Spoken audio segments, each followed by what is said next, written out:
Jėzaus pasakojimas iš Evangelijos pagal Matą 20 skyrius, 1-16 eilutė, kurią ką tik tai klausėmės, mums pasakojimas, kurie lankomės sekmadieniais Viešpaties puotoje, jau girdėtas.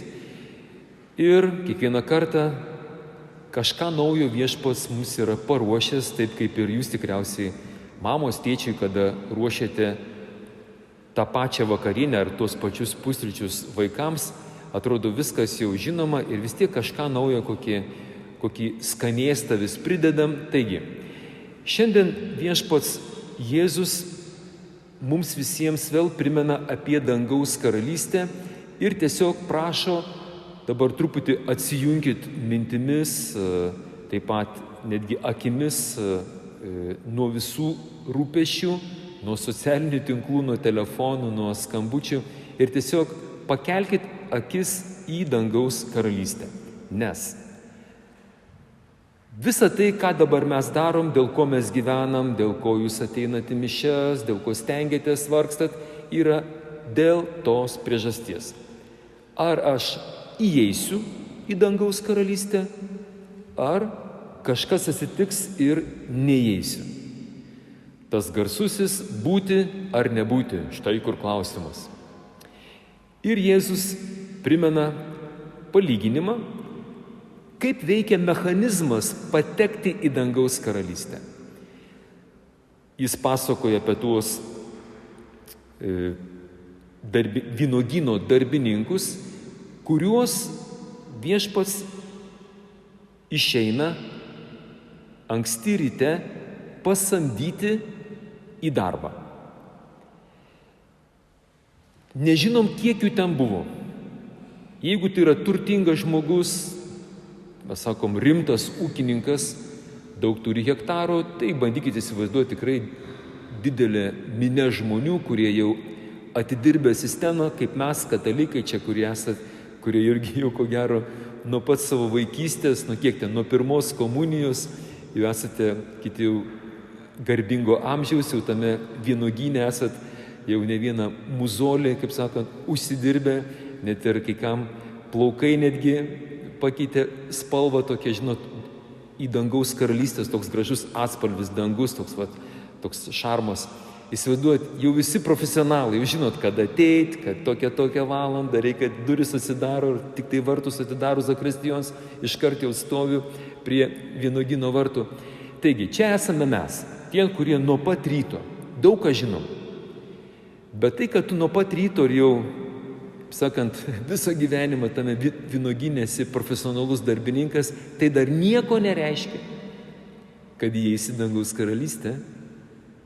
Aha, čia jau truputį rimčiau darosi, nežinau, ar kam šiurpuliukas per nugarą perbėgo, tai kaip čia dabar bus, o ne, aš tiek gyvenimo atidaviau. Taip pat kažkas iš mūsų yra tokie, kurie iššokom į tą vynuogyną mūsų gyvenimo vidurį. Aš save irgi laikau tokiu, nes ne nuo pat vaikystės, man buvo 19 metų, kai mane Viešpats pradžioje jisai pasirodė, pašvietė, o paskiau, kai man buvo 21 metai, jis labai aiškiai šviesiai tiesiai, taip kaip čia parašyta.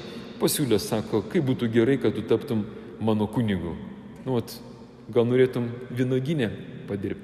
Aš ten maiviausi visą kitą, gal nereikia, gal kažkas kitas. Tie, kurie mano istoriją žinot, aš nesikartosiu, bet galiausiai jisai nugalėjo. Ir nuo pat 21 metų, aš, kaip sakant, irgi su jumis, kurie esat nuo ankstaus ryto, irgi su jūsų komandai. Taip pat čia yra ir mūsų, turim mažus vaikus, jie dar tik tai moksleiviai, tik pradeda pirmuosius žingsnius, jiem tik tai prasideda.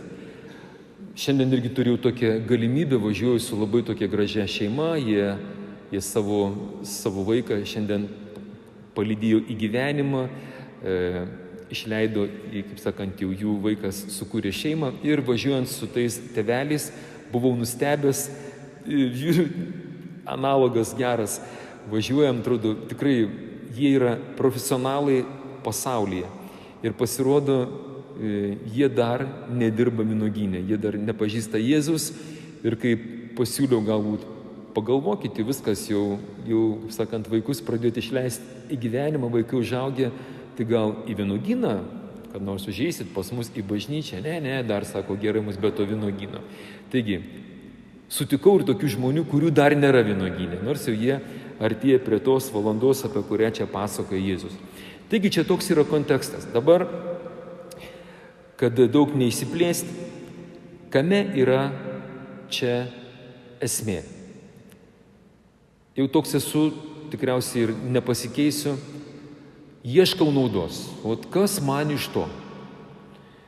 Nežinau, kaip jūs savo bandykit prisitaikyti, bet aš tame tekste ir esu tam įpareigotas visuotinės katalikų bažnyčios su jumis pasidalinti Biblijos įžvalgomis, nes mano nuomonė turėtų jums būti visiškai neįdomi, kadangi jinai nieko ir nereiškia, bet komentaras, ką kalba Dievo žodis ir ką bažnyčia moka, jūs tą galite paklausyti. Viešpats prašo tavęs, kad ir kiek tu bebūsi buvęs katalikų bažnyčių, nuo pat ryto ar ten iššokęs nuo vidurio kažkur tai, prisimink. Taip iki pat gyvenimo pabaigos ir nesuprasi, kokiu principu viešpats moka algą. Jeigu įjungsi savo žmogišką logiką, nusivilsi kaip tie, kurie, matote, kas jiems atsitiko, kurie bandė jungti logiką, kad jeigu aš darau, man turi būti užmokestis. Taip pat mano akelės kaip pavelės visada, noriu viską žinoti. Nežinau, čia vieni labiau smalsus, kiti mažiau smalsus, kiti pretenzijas tokios reiškia. Prašom čia mums viską pasakyti, mes viską norim žinoti. Aš jums pasakysiu, geriau, kad tu nežinai. Jeigu jūs sužinotumėt, kokią aš algą gaunu, jūs nieks į bažnyčią nebeitumėt. Sakytų, tai jis tokią algą gauna. O čia mes, vargšiukai, iš savo pensijos, tuos euriukus čia po metam, jis tiek algos gauna. Todėl ir nesakysiu, kiek aš uždirbu per mėnesį. Kad žinot, aš noriu, kad jūs į dangaus karalystę įtumėt, ne? Tai va, todėl pirmas dalykas, pranašas Izaijas, 55 skyrius 6-9 eilutės, pirmas skaitinys, kurį puikiai jūs klausėtės, sako, kai ateinat pas mane į vynuogyną, taisyklė numeris 1. Atjunkit žmogišką logiką. Nes mano mintis ne jūsų mintis, mano keliai ne jūsų keliai. Mano mokėjimų sistema algos ne jūsų sistema. Sako viešpaties žodis, kaip aukštas dangus viršum žemės, taip mano keliai viršė jūsų kelius ir mano mintis jūsų mintis. Štai toks pagrindas tegul būna jums palaimingas. Kiekvienas, kuris bandė, sugudrauti kažkaip ten, Dievui per petį, pažiūrėti į užrašų buhalterinę knygutę, tai kiek čia man jau prisikaupė tų vadinamų premijų, to tikrai siūlau nedaryti, kažkas bandė padaryti, tai vadinama magija, burtininkavimai. Ir Biblija tai sako, žiūrėk atsargiai, Dievui per petį nežiūrėk, nes daug šansų tada tikrai neįeis į dangaus karalystę. Bet paprasčiausiai susitaikyti. Viešpats ko nori?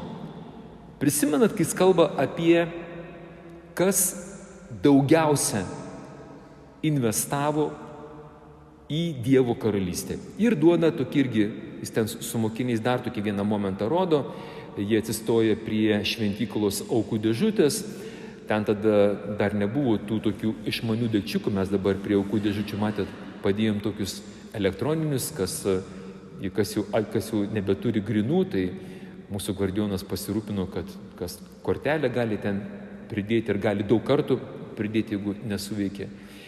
Tai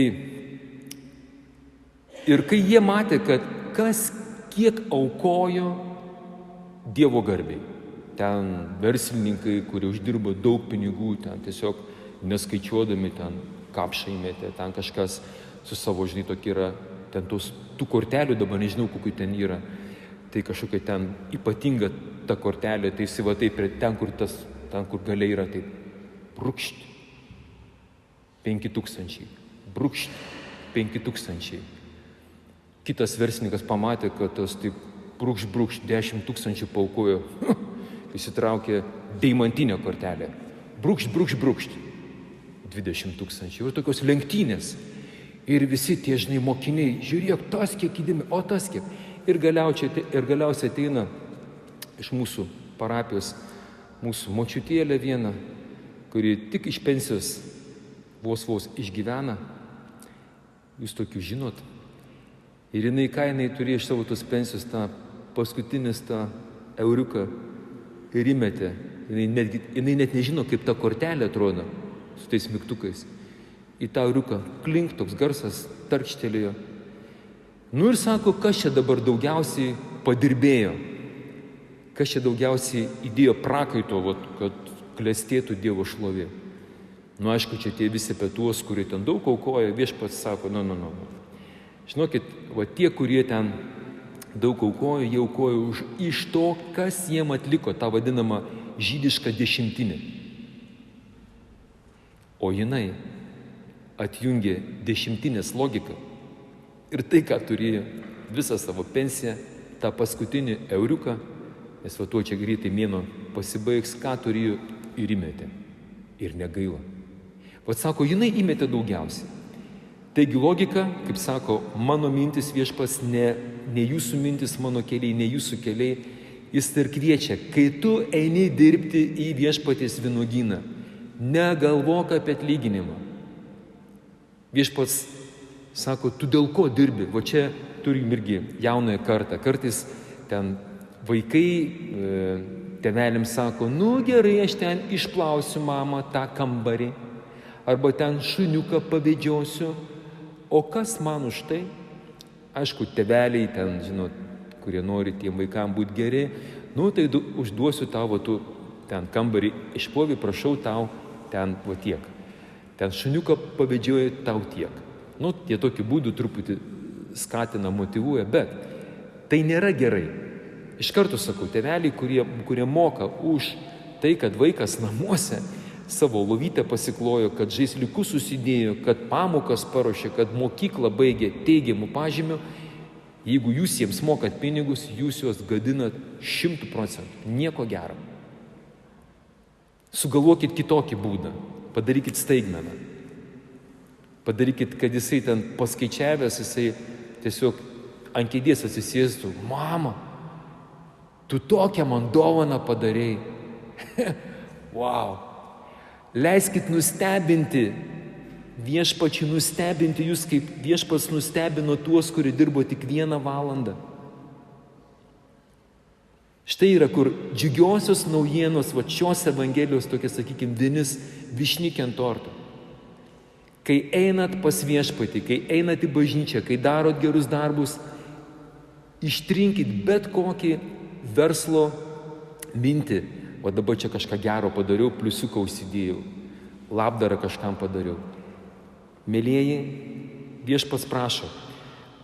Antrame skaitinėje, kai rašo apaštalas Paulius Filipų krikščionims, jis sako tokį dalyką. Žiūrėkit, broliai seserys. Kristus manyje, tavyje, bus išaukštintas, nesvarbu, ar gyvenimu, ar mirtimi. Ir kaip gražiai, dabar, jeigu išgirsit, tau pasisekė. Neišgirsit, nu ką, reikės dar truputį pavaikščioti į mišias, kol išgirsit. Paulius sako, man gyvenimas tai Kristus, o mirtis tik laimėjimas. Man gyvenimas tai Kristus. Man ateit į bažnyčią, daryt gerus darbus, auko 10, ką čia daro? Kai kažką parapija daro, savanorystė, man tai yra gyvenimas, suprantat, man tai nėra lažas, manęs nereikia samdyti. Tai yra mano gyvenimas. Kai čia kažkas irgi klausė, sako, tai čia jūs taip vargstat, dirbstat, dirba, sako, jūs atostogų turit. Sakau, pas mane visas gyvenimas atostogos, įsivaizduoju. Nuo pačio ryto pas mane atostogos. Nes ką žmonės daro per atostogos? daro tai, kas jiems patinka. Aš visą gyvenimą, kai atėjau pas viešpatį į vynuogyną, jis mane stebina viešpats. Kiekvieną dieną atostogos. Tiesiog ilsiuosi, džiaugiuosi. Net atrodo, kur ten atrodo, kažką tai nuveikėm ir atrodo, pavargom. Bet toks, toks palaimingas džiaugsmas, jeigu jūsų tarpe žvejų yra. Kai tu 8 valandas atidirbai jūroje, bet kai tu valtis tiesiog tavo lūžta nuo žuvies. Įsivaizduokit. Ir sako, vargšelis, žvejus, čia tu vargšelis, tu nežinai, kaip aš pailsėjau. Irgi turėjau tokią progą, pirmą kartą gyvenime, čia pabaigai dabar, bet kad būtų, kad su gyvenimu kažkaip surišti tą visą vynuogyną. Tai Jungtinėse Amerikos valstijose, dabar praeitą mėnesį lankiau mūsų brolius, kai tik 30 metų buvo kaip mūsų didžiulė broliukų komanda, jūs tie, kurie mus prisimenat, mes čia pirmoji karta, kurie buvom atėjom, prieš 30 metų Kenebumporte davėm mūsų pirmuosius, kaip sakyti, mes atšventė mūsų darbo sutartį, taip sakykime, pirmieji žadai su viešpačiu. Ir tą progą lankiau ir vienas iš mano kompanionų, kurie kartu pradėjom vienuolinį kelią, noviciatę, su mūsų draugais žvejais, sako, važiuojam į vandenyną vėžių gaudyti. Čia tie vėžiai, ne tokie, kur čia Lietuvoje. Aš ten tokia nuotrauka. Toks, taip, 2 rankom laikau, čia letinos yra, jeigu mane matot. Aš nemoku taip, kaip žvejai, jie taip moka viską išdidinti, bet sakau, realiai, taip, laikau taip kaip mažą vaiką už rankų, toks vėžys. Jie vadinasi, kaip ten, lobsteriai, kaip jas vadina. 8 valandas, taip kaip pažvelgiu į laikrodį ir pamačiau, tas žvejys, senas žvejys, jam 82 metai, senuks toks, Sani vars, Saulutė. Senuks, 8 valandas traukė tuos tokius narvus su tais vėžiais, vandeninė. Aš kokius 3-4 kartus jau ėjau atsisėsti, man jau kojas nebelaiko, vandeninas ten tos bangos, tuos vėžius tik traukiam. Ir paskiau 150 kilogramų tų vėžių pagavom. Žinokit, atrodo, jeigu nėra, aš taip pailsėjęs, sakau, tikros atostogos. Taigi, mielieji, štai kur klausimas. Man gyvenimas, būti tame vynuogyne.